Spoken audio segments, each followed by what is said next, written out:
न मन्त्रं नो यन्त्रं तदपि च न जाने स्तुतिमहो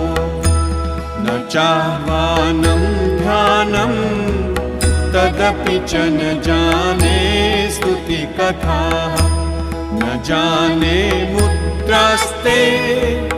तदपि च न जाने विलपनम् परं जाने मातः त्वदनुसरणं क्लेशहरणम् विधेरज्ञानेन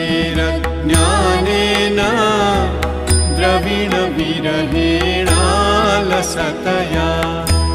विधेया शक्यत्वात् तव चरणयोर्याच्युतिरभूत् तदेतत्क्षन्तव्यं जननि सकलोद्धारिणी।